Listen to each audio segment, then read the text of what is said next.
Raquel, você acha que a manutenção desse veto protege a liberdade de expressão?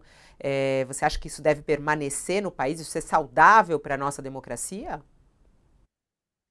Fabiola, eu acho que, na verdade, o que o Brasil precisa é de um debate mais aprofundado sobre esse assunto, né?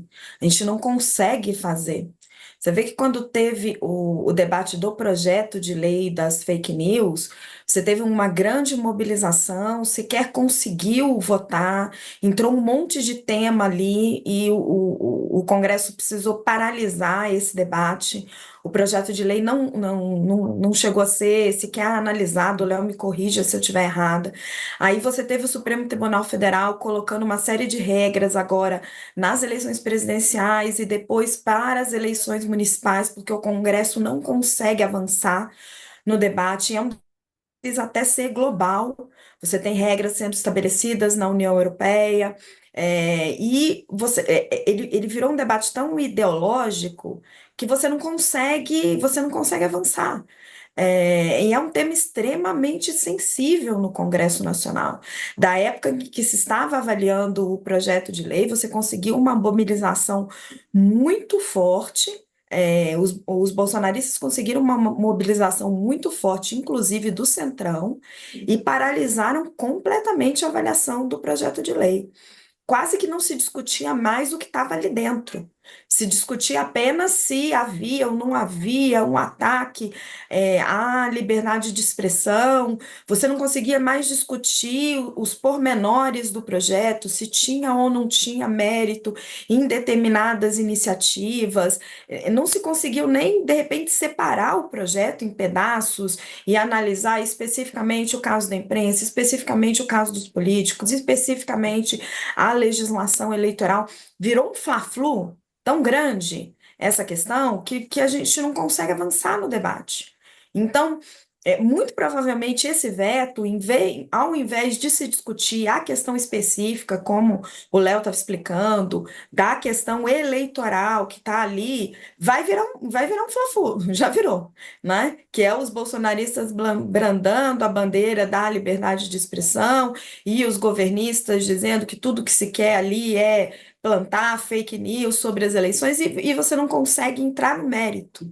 E esse é um problema muito grave, porque tem sim um enxame de fake news que a cada eleição atrapalha o processo eleitoral, e sim, a justiça eleitoral precisa lidar com isso, e precisa lidar com isso de maneiras que não se coíba a liberdade de expressão. É um nó que não é fácil, é um nó que não é brasileiro, é um nó global, dificílimo de resolver, e que nesse debate ideológico tão arraigado, a gente não consegue avançar. Então, e é isso, e É, essa explicação que é importante, né, Raquel? Porque, na verdade, esse Fla-Flu já começou.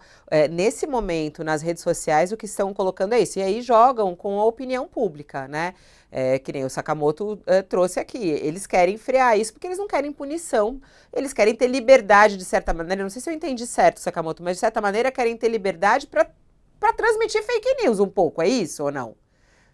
Eles querem ter liberdade para continuar atacando o sistema eleitoral, mesmo sem fatos que fundamentem esse processo.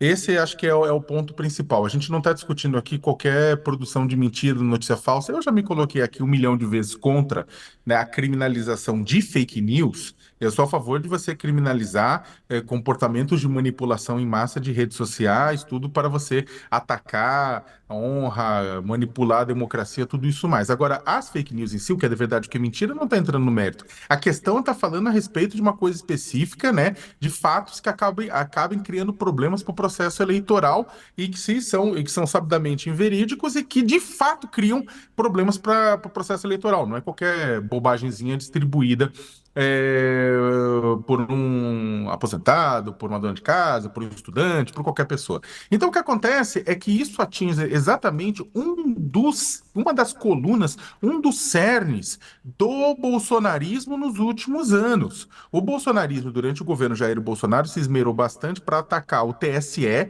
para atacar o processo eleitoral, para colocar em dúvida a a credibilidade do processo eleitoral, que é uma das ações que vem sendo tocadas pela extrema-direita em todo o mundo. A mesma coisa foi feita pelo presidente Donald Trump, inclusive levando, né, à invasão do Capitólio, do Congresso norte-americano, no dia 6 de janeiro de 2021, né, da qual a nossa invasão no dia 8 de janeiro ela é tributária e um plágio muito do vagabundo. Então, o que acontece? No final das contas, né, o que o bolsonarismo está fazendo neste exato momento é, sob a fantasia de defender a liberdade de expressão, eles estão tentando manter o direito, a possibilidade, o privilégio de continuar utilizando ataques ao sistema eleitoral que são sabidamente inverídicos. Ou seja, estão tentando manter uma das colunas mestras da sua política de ataque à democracia, utilizando para isso a democracia. É o que a gente chama, Fabiola, várias vezes aqui já discutimos, né, do Karl Popper, né, do filósofo Karl Popper, que ele lembrava, né, que a tolerância irrestrita aos intolerantes faz, ou seja, os intolerantes que usam a democracia para justificar ataques à democracia acabam levando inexoravelmente ao fim da tolerância e ao fim da democracia. O pessoal tá falando, tá tudo muito confuso. Querem puxar a sardinha de um lado, querem puxar a sardinha do outro, cada um puxa para sua opinião, e aí fica todo mundo sem Fabiola, saber. só complementando o Léo, ataques à democracia, ataques ao sistema eleitoral são ataques à democracia. Então, eles são criminosos. Aí você confunde o debate. Você confunde o debate com liberdade de expressão.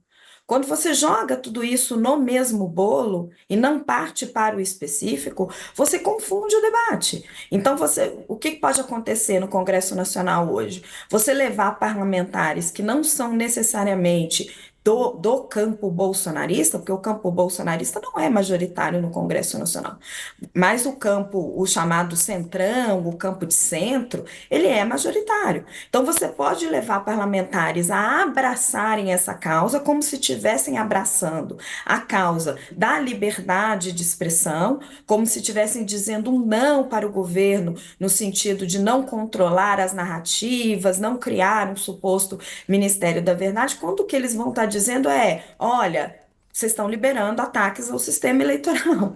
Então, esse que é o problema de quando você pinça, você coloca um guarda-chuva de uma narrativa política e não olha o específico. Era isso que eu estava tentando explicar. E aí esse debate virou um grande debate contra a liberdade, a suposta liberdade de expressão e o que não é a liberdade de expressão, e do outro lado, uma defesa irrestrita da democracia, e você esquece de partir para o específico. Nesse caso, como o Léo está explicando, você está falando especificamente de liberar ataques ao sistema eleitoral. Ataques ao sistema eleitoral, se você não tiver nenhuma prova conclusiva, e nunca apareceu, de que urna eletrônica não funciona, de que você tem fraudes no sistema eleitoral, você não pode fazer. É crime. Então, esse que é o problema. Você não olha para o específico, você parte para um ataque genérico, e aí você consegue convencer representantes no Congresso Nacional que não necessariamente comungam desse ataque genérico, que foram eleitos por esse sistema democrático, Mas, ô e aí você Raquel, não avança no debate.